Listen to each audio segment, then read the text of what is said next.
राजेश खन्ना एक ऐसा नाम जिनके जिक्र के बिना बॉलीवुड का इतिहास अधूरा है। भारतीय सिनेमा में कई नायक आए और गए, लेकिन सुपरस्टार शब्द का असली अर्थ और उसका गौरव अगर किसी ने स्थापित किया तो वो थे जतिन खन्ना, जिन्हें दुनिया काका और राजेश खन्ना के नाम से जानती है। 60-70 के दशक में राजेश खन्ना ने सफलता का जो स्वाद चखा और जिस कदर उनकी दीवानगी पैदा हुई, उसे आज के दौर में सोचना भी सपने जैसा है। राजेश खन्ना साहब का वो दौर सिनेमा के स्वर्णिम सफर, उनके जादुई व्यक्तित्व के लिए हमेशा याद किया जाता रहेगा। राजेश खन्ना भारतीय सिनेमा के पहले और सबसे बड़े सुपरस्टार माने जाते हैं। 1969 से 1971 के बीच उन्होंने लगातार 15 सोलो हिट फिल्में देकर एक ऐसा रिकॉर्ड बना दिया जिसे शाहरुख खान से लेकर अमिताभ बच्चन, आमिर खान से लेकर सलमान खान कोई भी तोड़ नहीं पाया। इस कार्यक्रम में काका यानी राजेश खन्ना की जादुई सफलता, उनके सुपरहिट गाने और बेमिसाल रिकॉर्ड के बारे में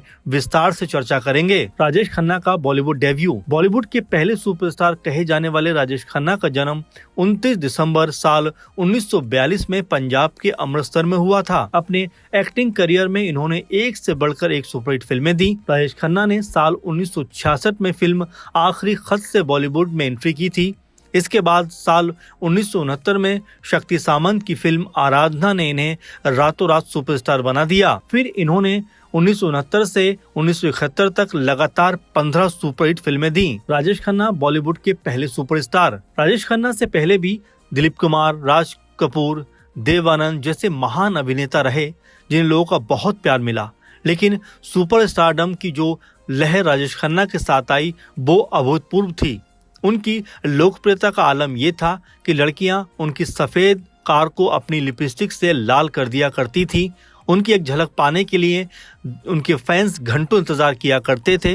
राजेश खन्ना ने 1966 में फिल्म आखिरी खत से डेब्यू किया, लेकिन उनकी किस्मत का सितारा 1969 में चमका। इस साल रिलीज हुई फिल्म आराधना ने उन्हें रातों रात स्टार बना दिया और पूरे देश में उनके चाहने वालों की संख्या लाखों में पहुंच गई। इसके बाद जो हुआ वो विश्व सिनेमा के इतिहास में एक चमत्कार की तरह देखा जाता है। 50 साल बाद भी नहीं टूटा रिकॉर्ड। राजेश खन्ना के करियर की सबसे बड़ी उपलब्धि उनकी लगातार 15 हिट फिल्में रहीं।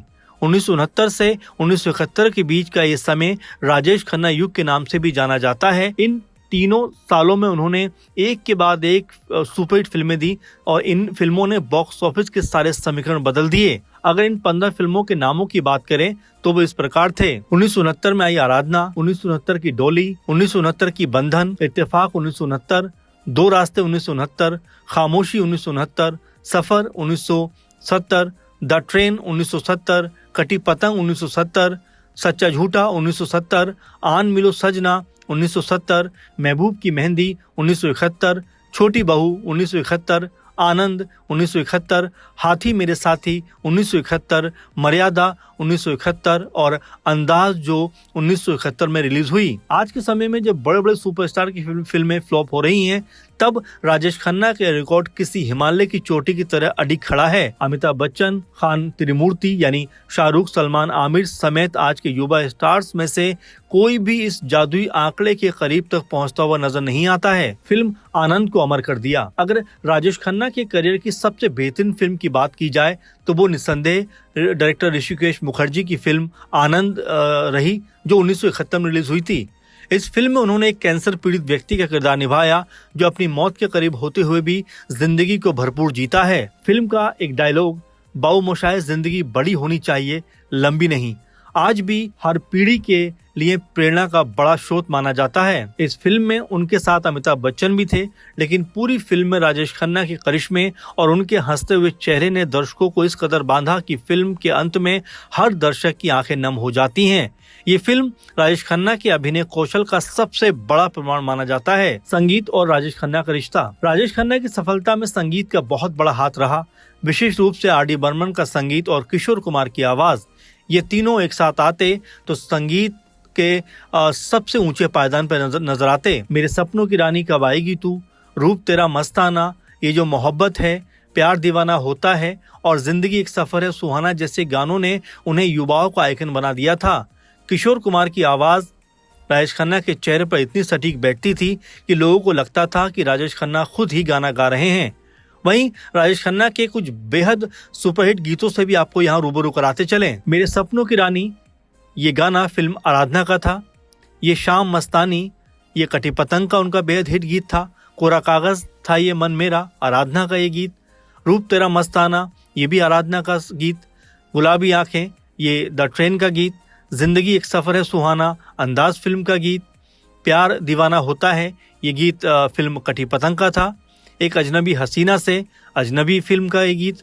भीगी भीगी रातों में, अजनबी फिल्म का गीत। हमें तुमसे प्यार कितना, कुदरत, छुप गए सारे नज़ारे, दो रास्ते, दिन प्यार के आएंगे, आराधना, ये जो मोहब्बत है, कटी पतंग, गुनगुना रहे भंवर, आराधना, और ऐसे न जाने कितने हिट गीत जो राजेश खन्ना की फिल्मों में दिखाई पड़ते थे। राजेश खन्ना का अनोखा अंदाज। राजेश खन्ना सिर्फ एक अभिनेता नहीं थे बल्कि एक ट्रेंड सेटर माने जाते थे।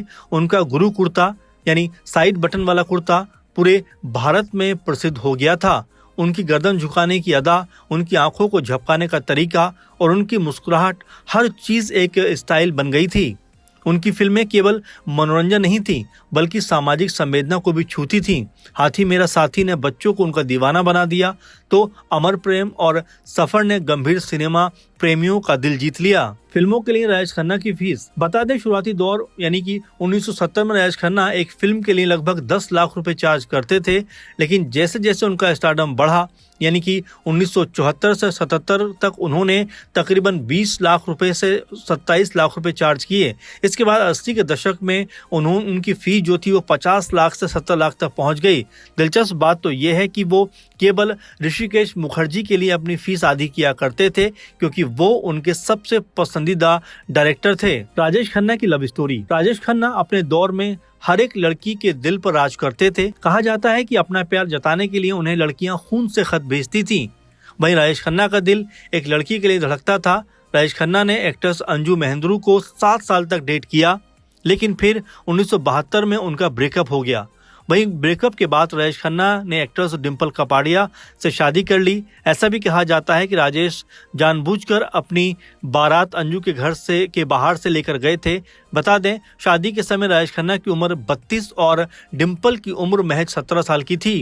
राजेश खन्ना और डिम्पल कपाड़िया की 2 बेटियां ट्विंकल खन्ना और रिंकी खन्ना हैं।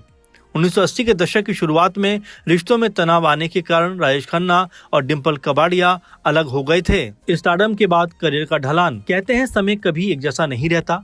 1970 के दशक के मध्य में फिल्म जंजीर के साथ अमिताभ बच्चन का उदय हुआ और एंग्री यंग मैन का दौर शुरू हो गया। राजेश खन्ना जो रोमांटिक और जज्बाती फिल्मों के बादशाह थे, बदलती हुई सिनेमाई पसंद के बीच खुद को ढालने में संघर्ष करते हुए नजर आए। हालांकि उन्होंने बाद के सालों में अवतार, सौतन जैसी सुपरहिट फिल्में दी, लेकिन जो जादू 1969 से 71 के बीच था उसे दोबारा रचना उनके लिए भी मुश्किल साबित हुआ। भारतीय सिनेमा के अमर नायक। राजेश खन्ना ने एक बार कहा था, इतनी शोहरत तो खुदा को भी नसीब नहीं हुई जितनी मुझे मिली। ये कोई अहंकार नहीं बल्कि उस दौर की सच्चाई थी। 18 जुलाई 2012 को जब उनका निधन हुआ तो पूरी फिल्म इंडस्ट्री शोक में डूब गई।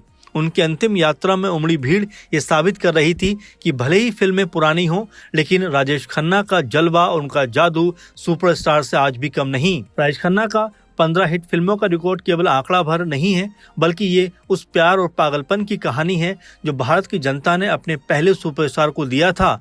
भारतीय सिनेमा में जब भी सफलता और क्लासिक फिल्मों की बात होगी, राजेश खन्ना का नाम सबसे ऊपर और स्वर्णिम अक्षरों में लिखा जाएगा। फिलहाल राजेश खन्ना की जिंदगी से जुड़े हमने तमाम तथ्यों को आपके सामने रखने का प्रयास किया। इसके बावजूद भी राजेश खन्ना की कहानी अपने आप में शब्दों में समेटने के लिए बहुत समय चाहिए, क्योंकि इतना अचीवमेंट उनके नाम पर है जिसको इस छोटे से प्रोग्राम में लाना संभव नहीं था। फिर भी कोशिश की कि हमने उनकी तमाम जो ज़िंदगी से जुड़ी हुई चीज़ें वो आपके सामने रखी जाएँ। उनके बारे में कुछ और आप जानना चाहते हैं तो ज़रूर बताइए, और साथ में आप अपने किसी पसंदीदा कलाकार जिसके बारे में आप जानना चाहते हैं कमेंट के जरिए हम तक अपनी बात को ज़रूर पहुँचाइए। और ये कार्यक्रम आपको कैसा लगा इसके बारे में भी ज़रूर बताइए, क्योंकि हम ऐसे लगातार भूले बिसरे पुराने जो कलाकार हैं उनके ऊपर तमाम तरह के प्रोग्राम लेकर आ रहे हैं। अगर आप उनको देख रहे हैं तो अपना जो कमेंट है वो ज़रूर करिए कि हमें किस तरह से और प्रोग्राम बनाने चाहिए। और जैसा कि पहले बताया कि राजेश खन्ना से जुड़ी हुई कोई भी बात अगर आप